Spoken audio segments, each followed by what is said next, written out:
Facebook, Twitter, Instagram ఇట్లా social media ప్లాట్ఫామ్లన్నిటికీ పూర్తి స్వేచ్ఛ భారతదేశంలో ఉండేది. అయితే ఇందులో కొంతమంది ఆ స్వేచ్ఛను వినియోగించుకుని దుర్వినియోగం చేస్తూ ఉంటే వాళ్ళని పట్టుకోవడానికి వాళ్ళ అనుపానులు ఇయ్యండి అయ్యా అని అడిగితే ఆ సదరు సంస్థలు మా అంతర్జాతీయ నిబంధనలకు ప్రకారం చూస్తే మీరు అడిగేటటువంటి వ్యక్తులు ఏ నిబంధనలు ఉల్లంఘించలేదు, మా రూల్స్ ప్రకారం అయితే కరెక్టే అంటే, నీ రూల్స్ వేరు మా దేశం రూల్స్ వేరు కదా అంటే, మేము మా దేశపు రూల్స్ ప్రకారం ప్రపంచం అంతా సర్వీసెస్ ఇస్తున్నాం కాబట్టి మేము జవాబుదారీ కాదు అని చెప్పారు. లేదు అంటూ ఒక చట్టమే తీసుకొచ్చి భారతీయ చట్టాల ప్రకారం ఇక్కడ సోషల్ మీడియా ప్లాట్ఫామ్లు పనిచేయాలని తేల్చి చెప్పాం. దాని మీద సదరు సంస్థలు వివిధ రాష్ట్రాల్లో హైకోర్టులకి, సుప్రీంకోర్టుల దాకా వెళ్ళినాయి. అన్ని కోర్టులు కూడా వీళ్ళ అత్యుత్సాహాన్ని ఖండించి భారత ప్రభుత్వం చెప్పినట్టు మీరు నడుచుకు తీరాల్సిందే అని చెప్పినాయి.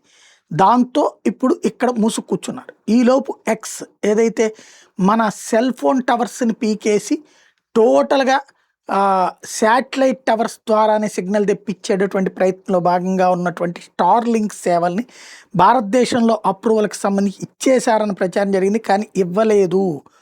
ఎందుకంటే స్టార్లింక్ని వాళ్ళకి సంబంధించినటువంటి సిస్టమ్స్ ఇక్కడే పెట్టుకోమని చెప్పారు. అంటే వాళ్ళ స్టోరేజ్ కెపాసిటీ అది పెట్టుకోరట. అది మాత్రం వేరే దేశంలో అమెరికాలోనే పెట్టుకుని మన దగ్గర ఇక్కడ కావాలంటే కార్యాలయాలు పెడతారట. కార్యాలయాలతో మేమేం న్యాయం గీసుకుంటాం నాయన, భారత సార్వభౌమాధికారాన్ని, డిజిటల్ సెక్యూరిటీని, ఫారెన్ బ్యాక్డ్ ఎక్స్పెరిమెంట్కి మేము అంగీకరించలేమని తేల్చి చెప్పింది అన్నమాట వినబడుతోంది.